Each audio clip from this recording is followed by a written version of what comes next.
Hello Year 9. Today we are going to be interpreting data from tables and graphs. So data that is presented in a table or graph is much easier to interpret than a long list of data. The headings in the table add detail, and the graphs give us a visual comparison between values or categories. Graphs can be presented in different forms. And here are a couple of examples of some different types of graphs that you might need to know about. So the first one is a histogram.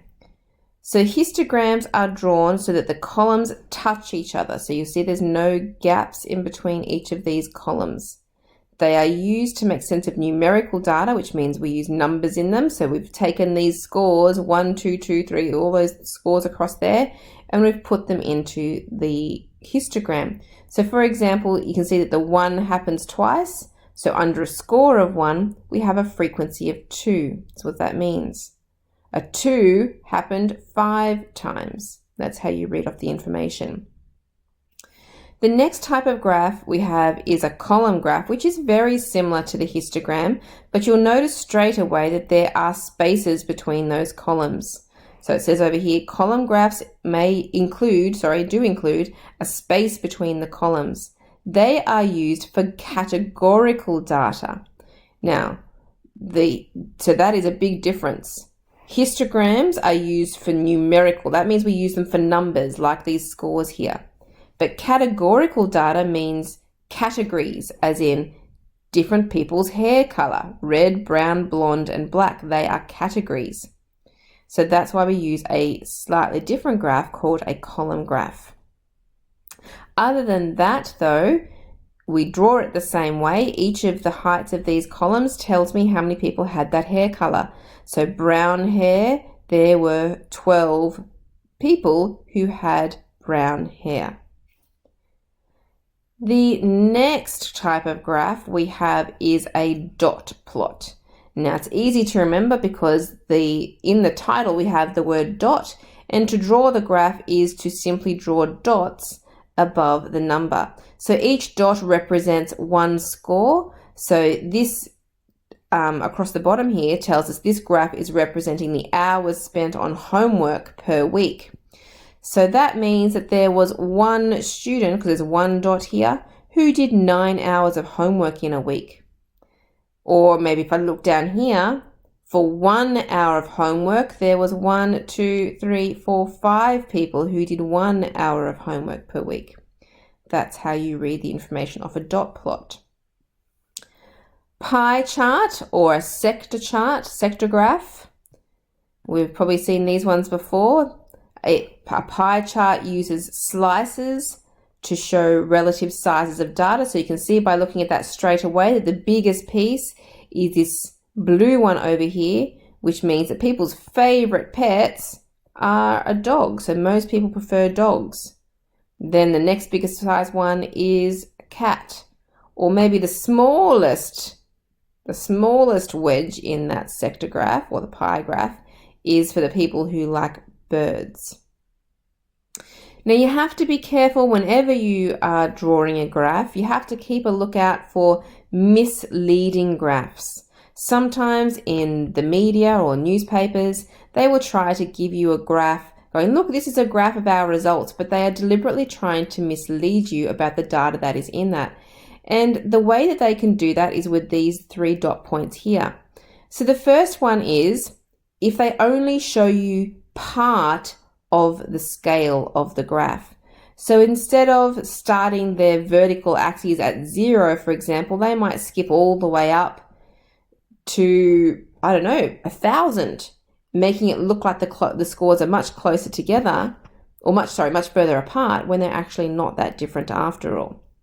So what it says here, when only part of a scale is shown, the difference between results may appear larger than it really is. Okay, another thing that they can do is if one column has a different size or color, it may appear to have greater value than the other columns. So they can change the color just to make it stand out more, or the size would certainly make it stand out more. When a pictograph symbols are not the same size, the larger symbol appears to have a higher value. So that is also misleading. Okay, so keep an eye out for those. All right, on to the examples. So in each of these questions, I'm going to be giving you the graph.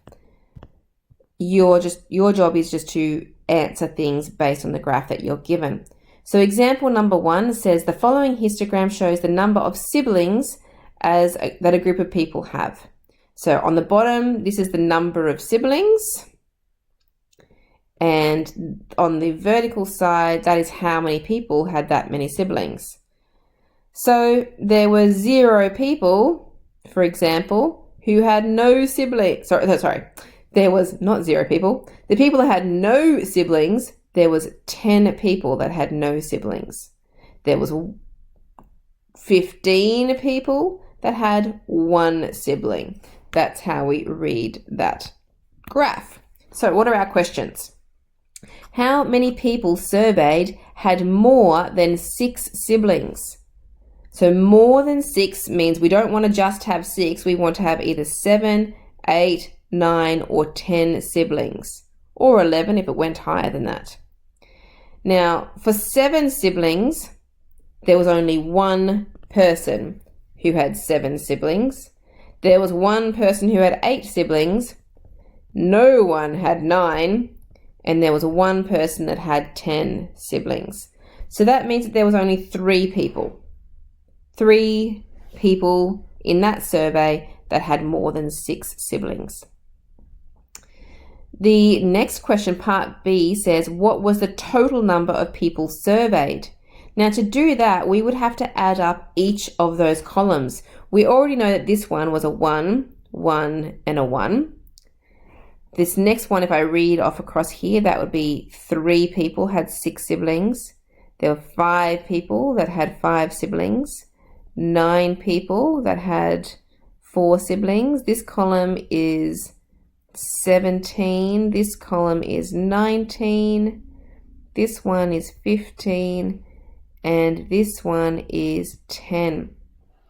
So to get the total number of people surveyed, we need our calculator, and we're going to need to add all those numbers together.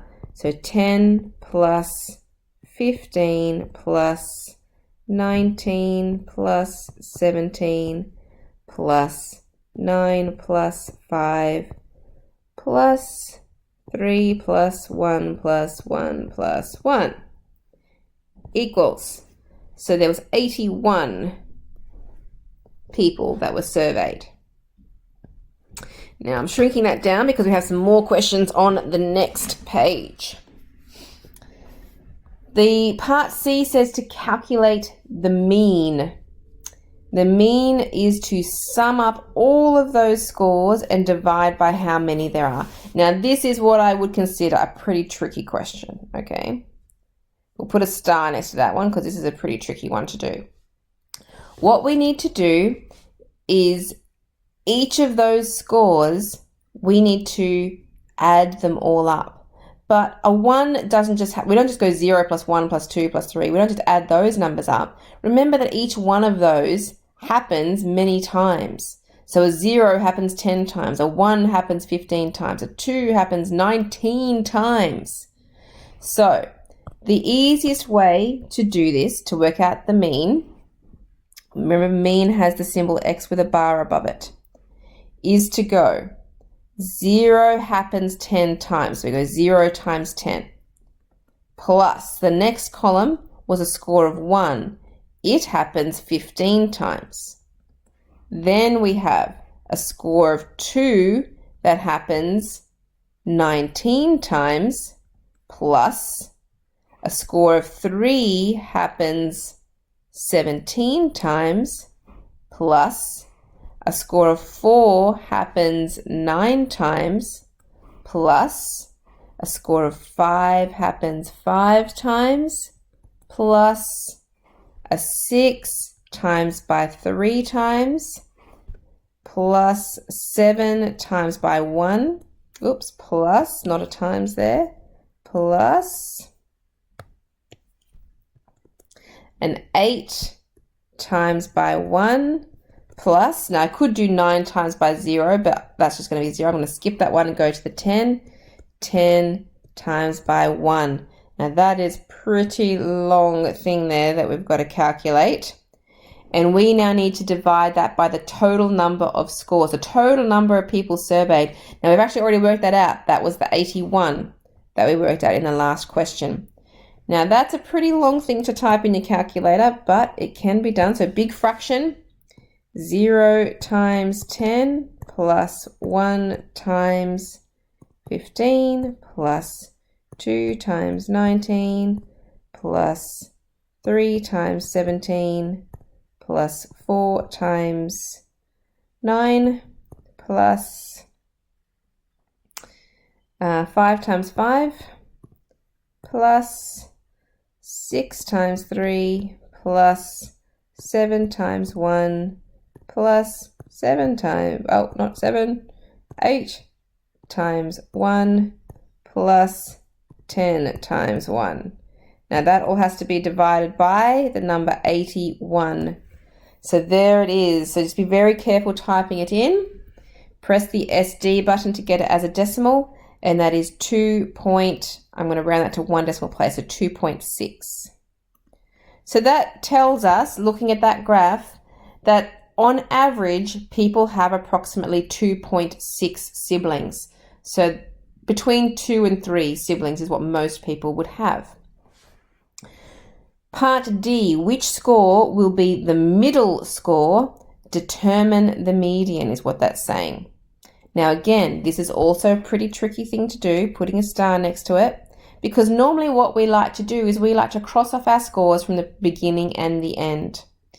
Okay, but the problem is that there is 81 scores in here. Remember, there's 81 people that were surveyed. We need to find the middle. So let me give you another little formula that you can use. What you can do to find the middle score, what you do is you go the number of scores, you add 1, and you divide by 2. So I'm going to put a circle around that as a little thing to help you. So if there is 81 people in this survey, I want to go 81 plus 1 divided by 2. So that is 81 plus 1. Oops, I probably need my fraction first. And I divide that by 2. So that's 41. That is not the median. That is telling me that I want the position, the position number 41. So as I go across here with my numbers, I go 10. If I plus on 15, that means I'm up to 25 so far. If I plus on the 19, I'm up to 44. So by the time I get to that 19, I'm already over. I've now gone over my score of 41. So that means the 41st score will be in that column, a score of 2. So that means that the median or the middle number is to have 2 siblings. Okay, the mode. This is easier again. The mode just stands for the most occurring. We just want the highest column for the most occurring, which the highest column is a score of 2. So the mode is also equal to 2. Which number, the mean, median, or mode, would best represent the average family size? Well, remember the mean, median, and mode. They are all approximating the middle of the scores, and they're actually all quite similar. The mean was 2.6, the median was 2, and the mode was also 2. But which one gives me the best average? Now remember that mean is the average. So I would definitely say there that the mean is the one that is giving us the best representative of the average size family. And the last thing we want to do from this graph is to find the range of family sizes. Now remember from our last lesson that range is equal to the highest score minus the lowest score. So looking at my graph, my highest score that actually has a family, there is a family that has 10 siblings. So that's my highest score. My lowest score is the 0. There were people that had 0 siblings. So highest minus lowest means that I want to do 10 take away 0, which means that we have a range of 10 siblings. Okay, so there is some tricky stuff to this reading things off your graph. There won't be very many questions that you need to do like these star ones, okay? So down here, 10G, these are your questions.